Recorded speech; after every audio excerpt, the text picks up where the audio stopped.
বলছি গোপাল রওনা দি। মহারাজ এত ব্যস্ত হবেন না মহারাজ। আমার বাড়িতে যে ছোট্ট রাজপুত্র আসছে। তা অবশ্য ঠিক, সেই কবে থেকে আমাদের নাতিকে দেখার জন্য আমরা বসে আছি। আচ্ছা গোপাল, তুমি এইবারে রওনা দাও, বেশি দেরি করো না, জাহাজ ঢুকবার সময় হয়ে এলো। আপনি কিচ্ছু চিন্তা করবেন না মহারাজ, আমি একদম সযত্নে আপনার নাতি ও বৌমাকে রাজপ্রাসাদে নিয়ে আসব। গোপাল, খুঁজে পেতে কোনো রকম অসুবিধে হবে না। মনে আছে রানীমা? এখন তাহলে আসি।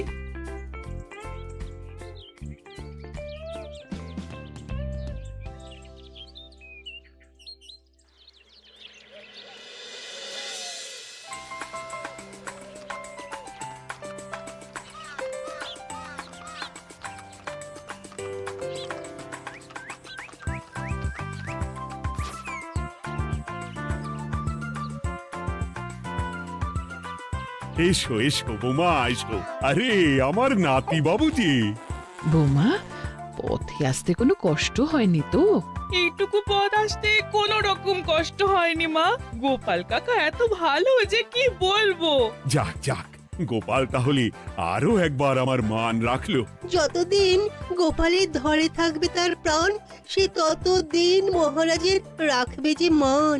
হ্যাঁ মহারাজ, আমি থাকতে আপনি একদম চিন্তা করবেন না মহারাজ। বেশ বেশ বেশ। আমি তাহলে এখন আসি, কেমন? আরে আরে, কোথায় যাচ্ছ গোপাল? একেবারে মধ্যাহ্ন ভোজনটাও সেরে যাও। ও, ভোজনের ব্যবস্থা আছে? তাহলে তো থাকতেই হবে। ওই ভোজনের কথা শুনেই গোপালের জিভের ওজন বেড়ে গেল। তুমি থামো তো মন্ত্রী, আসলে আজ বিকেলেই আমাদের কুল গুরুদেব আসছেন। তোমরা সবাই থেকো, আজকেই নাতিবাবুর অন্নপ্রাশনের দিনটা স্থির করে নেব। এ তো বেশ ভালো কথা। বেশ তাহলে, বেশ ভালোই হলো। রোজ বাড়িতে খেতে খেতে জিভে একেবারে চড় পড়ে গিয়েছিল। বহুদিন পরে রাজবাড়ির পোলাও কোরমা খেয়ে পেট ভরাবো।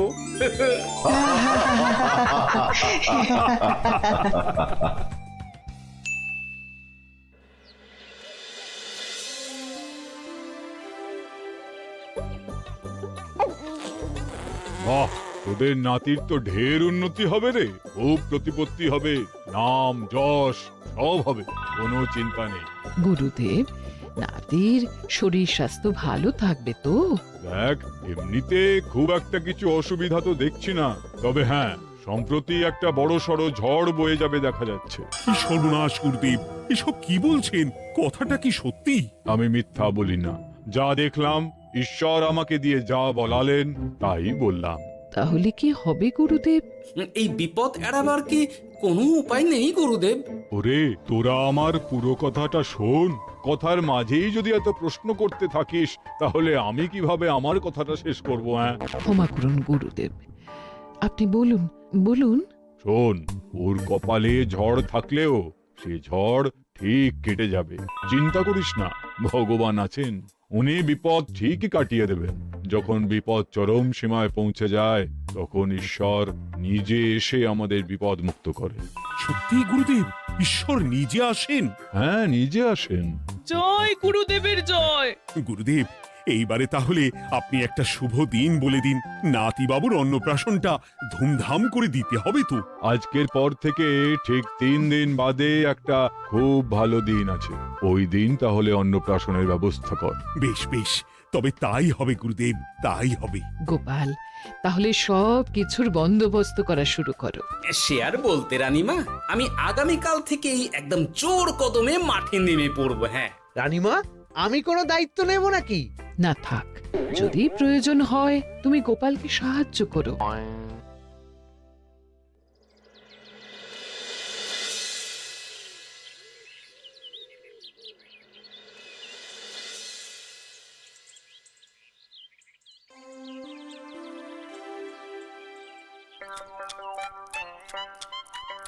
অপূর্ব হয়েছে রান্নাগুলো। সুযোগ পেয়েছে একেবারে 3 দিনের খাওয়া খেয়ে নিচ্ছে। সুযোগ কি কেউ ছাড়ে মন্ত্রী মশাই? এই আপনি বলুন না, যখনই সুযোগ পান কোষাগার থেকে একেবারে থলি ভরে ভরে মোহর সরিয়ে। থাক, মুখ বন্ধ করো, আমার ঘাট হয়েছে বলাটা। তুমি বাবু মন প্রাণ ভরে খাও, কেমন? মহারাজ, এইরকম একটা খুশির দিনেও আপনার মুখে হাসি নেই কেন? আসলে নাতিবাবু তো আর 2-1 দিন পরেই চলে যাবে, সেই কারণেই মনটা বড্ড ভারাক্রান্ত হয়ে রয়েছে। তা তো ঠিকই, আমাদের ছেলেটা আসতে পারলো না, যাও বা নাতি এলো, তাও তো এই কটা দিন কি আনন্দেই না কাটলো। আচ্ছা রানী, আমরা যদি আমাদের কাছে আরো কদিন নাতিবাবুকে রেখে দিই তাহলে কেমন হবে? মানে বৌমাকে তো ফিরতেই হবে, বিদেশে আমাদের খোকার কত কাজ বলো তো। আরে বাবা, বৌমা না হয় ফিরে গেল, নাতিবাবু কদিন আমাদের কাছে থেকে গেলে কি এমন হবে? কিন্তু দেখো না বৌমা, আমাদেরও তো একটু ইচ্ছে হয় নাতিপুতিদের নিয়ে খেলবো, আদর করব, দেখো না। ঠিক আছে ঠিক আছে, আপনাদের কাছে আমার বাবু সোনাকে রাখতে আমার কোনো চিন্তাই নেই। ব্যাস, তাহলে তো মিটেই গেল। মহারাজ, নাতিবাবুকে কদিন এখানেই রেখে দিন, আমরা সবাই আছি, ঠিক কোলে পিঠে করে তাকে সামলে নেব। বাবা বাবা, গোপাল তোমার সব দিকে কান খোলা থাকে তাই না? মহারাজ, আমি হলাম ভাঁড়, তাই মাটির ভাঁড়ের মুখটা যেমন খোলা থাকে তেমন আমার কানটাও সব সময় খোলা থাকে, বুঝলেন?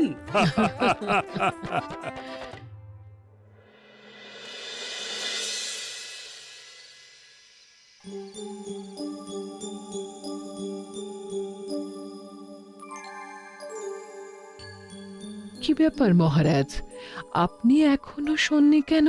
শরীর খারাপ করছে নাকি? না রানী, একটা কথা খুব ভাবাচ্ছে বুঝলে। কি কথা মহারাজ? এই যে সেদিন গুরুদেব বললেন না, যখন গভীর বিপদ আসে তখন ঈশ্বর নিজে আসেন বিপদে মোকাবিলা করার জন্য। হ্যাঁ মহারাজ, বললেন তো। আচ্ছা, ঈশ্বর কি বিপদে সত্যিই নিজে আসেন? কিন্তু তিনি নিজে তো বিশাল শক্তিধর, ক্ষমতাবান, তাহলে তিনি নিজে না এসে অন্য কাউকে পরিস্থিতির মোকাবিলা করতে পাঠান না কেন? মহারাজ, ঈশ্বর কখনো কখনো নিজেই হয়তো আসেন, অথবা কখনো কারো দ্বারা বিপদ খণ্ডন করেন। ব্যাপারটা খুবই সহজ মহারাজ। না না, কিন্তু আমার মনে হয়। মহারাজ, আপনার কি মনে হয় আমি জানি না, তবে আমার যা মনে হয় আপনাকে বলেছি। আগামীকাল একবার সভাসদদের প্রশ্নটা করতে হবে, দেখি তারা কি বলে। আগামীকাল সকালে আবার বৌমা ফিরে যাবে।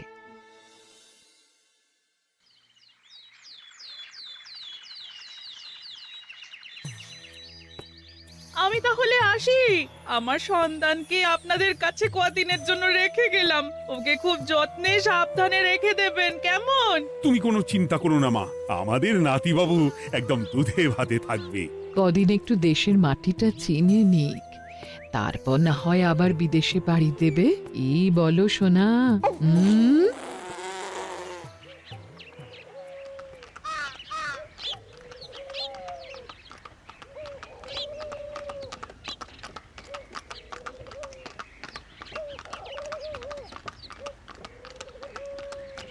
বৌমা তো চলে গেল, এইবারে তাহলে আমরাও যাই। আজকেও নিশ্চয়ই বৌমার ফিরে যাওয়া উপলক্ষে রাজসভা বন্ধ থাকবে।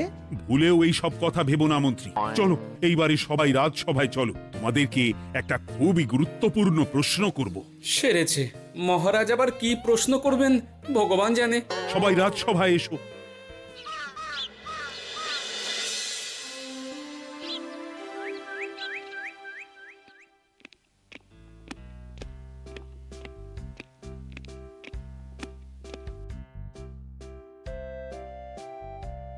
আচ্ছা, তোমরা সকলে বলো তো, ঈশ্বর কি সত্যি বিপদ খণ্ডনে এই ধরাধামে অবতীর্ণ হন?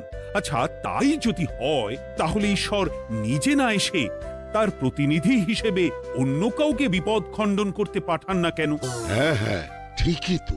কেন কেন, ঈশ্বর তো মহাশক্তিধর, উনি চাইলেই যা খুশি তাই করতে পারেন। মহারাজ, আমাদের যেমন ইচ্ছে হলে আমরা খাই দাই ঘুমাই ঘুরে বেড়াই, ঠিক সেই রকম ঈশ্বরেরও ইচ্ছা হয় নিজে নেমে এসে জগতের কল্যাণ করার। না না না, আমি কিন্তু আমার প্রশ্নের যথাযথ উত্তর পেলাম না। এই গোপাল, তুমি কিছু বলো না, একদম মুখে কুলুপ দিয়ে বসে আছো কেন? হ্যাঁ, না মহারাজ, মুখে কুলুপ দিয়ে নেই, আসলে খিদেতে পেটে ছুঁচো দৌড় দিচ্ছে। বেশি কথা বললে খাটনি হবে, আরো খিদে বাড়বে, তাই চুপ করে আছি আর কি। ইস, শুধু খাওয়া আর খাওয়া, সব সময় শুধু খাওয়ার চিন্তা। গোপাল, ছি, লজ্জা করে না? এমন একটা গুরুত্বপূর্ণ সময়ে তুমি আমার প্রশ্নের উত্তর না দিয়ে মনে মনে খাবারের কথা ভাবছো। আসলে মহারাজ, ওই না খেলে যে মাথাটা কাজ করে না, পেটে খিদে মুখে লাজ, এমন করলে তো মগজটাই পুরো ঘেঁটে ঘ হয়ে যাবে মহারাজ। বেটাকে তাড়িয়ে দিন। যাও যাও গোপাল, আমার রাজসভা থেকে এক্ষুনি বিদেয় হও দেখি। যাও যাও, তুমি যাও। যার সব সময় শুধু খাওয়ার চিন্তা, এমন পেটুককে সভায় রেখে আমার কোনো কাজ নেই। কিন্তু মহারাজ, চুপ, একদম চুপ। তুমি যাও গোপাল, যাও। যদি কোনোদিনও উত্তর খুঁজে পাও, তবেই আবার এই সভায় তোমার মুখ দেখিও।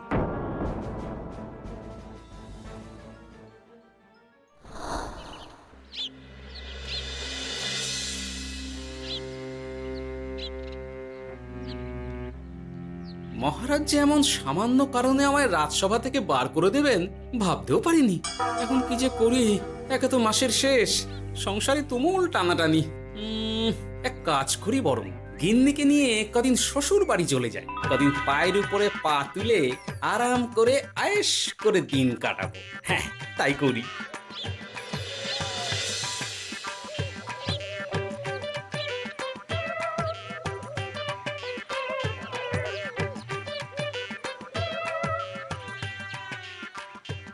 গিন্নি, ও গিন্নি,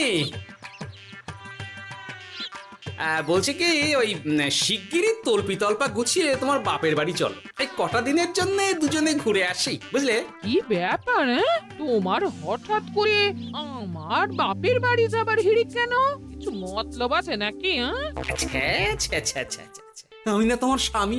তুমি আমাকে এভাবে বেমক্কা মতলববাজ বলতে পারলে? হ্যাঁ, কোথায় আমি তোমার কথা ভেবে কথাটা বললাম, আর তুমি কি না আমায় স্বামী না স্বামী কে জানে?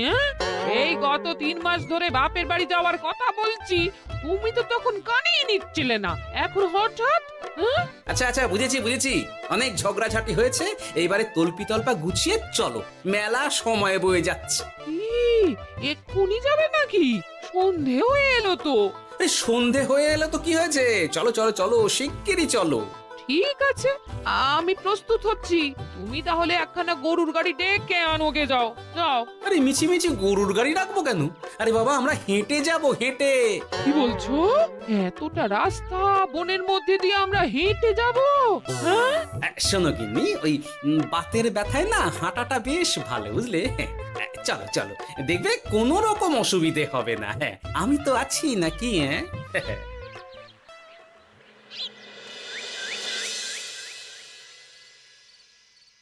বাবা, হ্যাঁ, বনটা বেশ ঘন।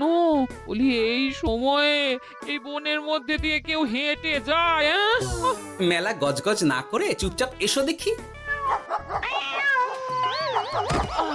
ও মা গো, বাবা গো, বাবা গো, কি লাগাটাই না লাগলো গো। আরে, তোমার থেকে আমার বেশি লেগেছে, যাখানা ধাক্কা মারলে। কি করবো? গিন্নি আমায় ধাক্কা মেরে ফেললো বটে, কিন্তু আজ আমি মহারাজের প্রশ্নের যথাযথ উত্তর পেয়ে গেলাম। বেড়াল ছানাটিকে বাঁচাতে কোনো কিছু না ভেবেই কিভাবে বেড়ালটা ওই বাঘা কুকুরটার দিকে তেড়ে গেল। হ্যাঁ, তার মানে বিপদে পড়লে সন্তানকে বাঁচাতে না, আমাকে এক্ষুনি একবার রাজপ্রাসাদে যেতে হবে, রানীমার সঙ্গে কথা বলতে হবে। আরে আরে আরে আরে, ওদিকে কোথায় চললে গো? ওদিকে তো তোমার শ্বশুর বাড়ি নয়? আরে বাবা, আমার নয়, তোমার শ্বশুর বাড়ির দিকেই আবার যাচ্ছি, বুঝলে? আর মানে আমরা আর যাবো না? না না, পরে যাব, তাড়াতাড়ি এসো দেখিনি। এ কি রে বাবা, লোকটার মাথাটা কি গেছে নাকি? কখন যে কি করছে নিজেরই ঠিক নেই, যত সব।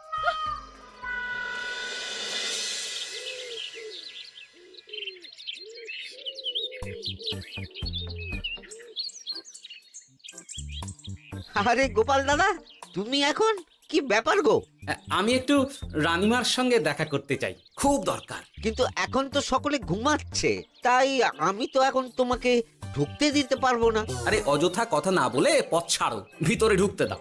গোপাল দাদা, তুমি এই সময় ওই ঢোকার জন্য অহেতুক জেদ করো না। তাছাড়া আমি যতদূর জানি তোমায় তো মহারাজ তাড়িয়ে দিয়েছিলেন। তাহলে আবার বহাল হব, চিন্তা করো না। দয়া করে এখন ঢুকতে দাও। গোপাল দাদা, আহ পেয়াদা, এই এই কি ব্যাপার? এত হইচই কিসের? কি হয়েছে? রানীমা, আমি আপনার সঙ্গে একটু কথা বলতে চাই, বিশেষ দরকার আছে। এসো এসো, ভেতরে এসো।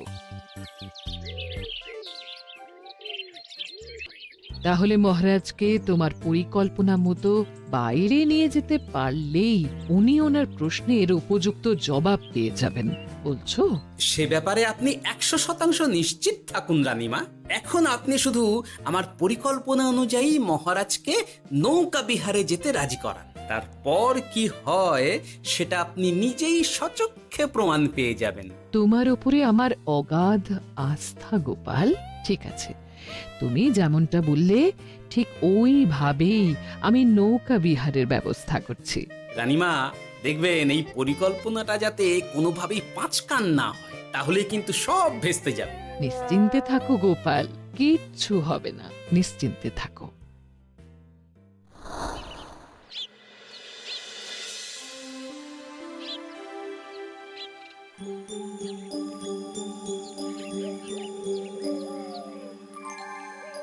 মহারাজ আবার বেজার ভোগ করে গেছেন।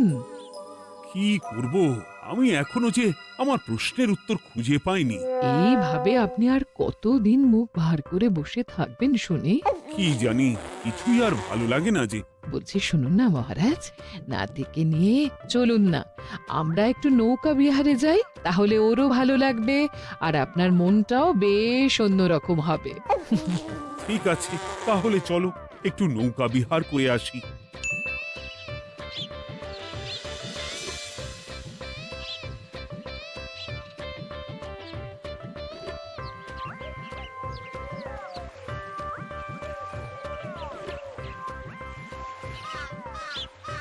এই তো মহারাজ, আসুন আসুন, সেই কখন থেকে আপনার জন্য অপেক্ষা করছি। এ কি গোপাল, তুমি এখানে? কি ব্যাপার? তোমার সঙ্গে তোমার স্ত্রীও আছেন দেখছি। মহারাজ, কতদিন আপনাকে দেখিনি বলুন তো, তাই আজকে একদম সস্ত্রীক চলে এলাম। চলুন চলুন, সকলে মিলে নৌকো বিহার করে আসি। কিন্তু আমি তো তোমাকে তাড়িয়ে দিয়েছিলাম, তারপরেও তুমি। মহারাজ, অনেক তো হয়েছে, এখন এসব কথা ছেড়ে নৌকোতে টুকুস করে উঠে পড়ুন দেখি। কিন্তু মহারাজ অযথা দেরি করবেন না, চলুন উঠে পড়ুন।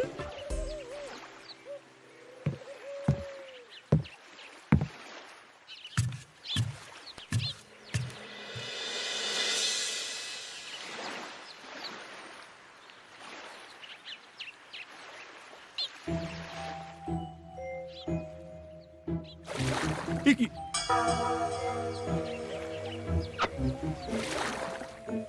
এই নাও,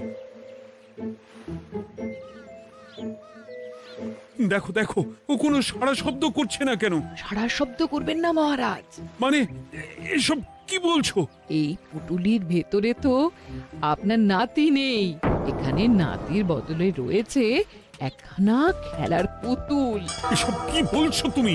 এইটা যদি পুতুলি হয় তাহলে আমার নাতিবাবু কোথায়? হ্যাঁ, আপনার নাতি এইখানে একদম সুরক্ষিত অবস্থাতেই আছে। যাক বাবা, আমি যে কি ভয় পেয়ে গেছিলাম তার কি বলবো। কিন্তু রানী, তুমি আমার সঙ্গে হঠাৎ কেন এমন ছলনা করলে? হ্যাঁ, আমার কথাই মহারাজ। কেন? আসলে আমি আপনাকে এই ঘটনার মধ্যে দিয়ে আপনার প্রশ্নের আসল উত্তরখানা দিতে চেয়েছিলাম, তাই। গোপাল, কি বলতে চাইছো একটু খুলে বলো তো। আপনি জানতে চেয়েছিলেন যে ঈশ্বর যেহেতু বিশাল ক্ষমতাধর, তাই সন্তানের বিপদে তিনি নিজে না এসে অন্য কাউকেও তো তার প্রতিনিধি হিসাবে বিপদটা কাটাতে পাঠাতে পারেন। হ্যাঁ, কিন্তু তার সঙ্গে এই ঘটনার কি সম্পর্ক শুনি? মহারাজ, পুতুলটি যখন জলে পড়ে গেল তখন আপনি সেটিকে নিজের নাতি ভেবেই একবারও কারুর জন্য অপেক্ষা না করে নিজের প্রাণের তোয়াক্কা না করে নাতিবাবুকে রক্ষা করলেন। মহারাজ, আমরা ঈশ্বরের মানব সন্তান, ঈশ্বর আমাদের সকলের হৃদয়ের ভিতরে বসবাস করেন। তাই বিপদ হলেই তিনি ছুটে আসেন, কখনো নিজে, আবার কখনো বা কোনরূপ প্রতিনিধি মারফত। তাই ভবিষ্যতে আর কোনোদিনও ঈশ্বর সম্পর্কিত কোনরূপ সংশয় মনে রাখবেন না, কেমন? সাধু সাধু, ধন্য তোমার বুদ্ধি হে গোপাল। সত্যি যেভাবে তুমি একটা ঘটনার মধ্যে দিয়ে আমায় আমার প্রশ্নের উত্তরটা ব্যাখ্যা সমেত, তার কোনো তুলনা হয় না। তোমার যে আর কিভাবে প্রশংসা করব তাই ভাবছি। মহারাজ, আমার আর প্রশংসা না করে ওই পেট পুরে একটু ভালো মন্দ খাওয়ান তো দেখি, তাহলেই হবে, আর কিচ্ছু চাই না। আচ্ছা আচ্ছা, বেশ বেশ, তাই হবে। আগামী 7 দিন তোমার সস্ত্রীক সহ রাজবাড়িতে দুবেলা আহারের নিমন্ত্রণ থাকলো, কেমন? ব্যাস, আর কি চাই?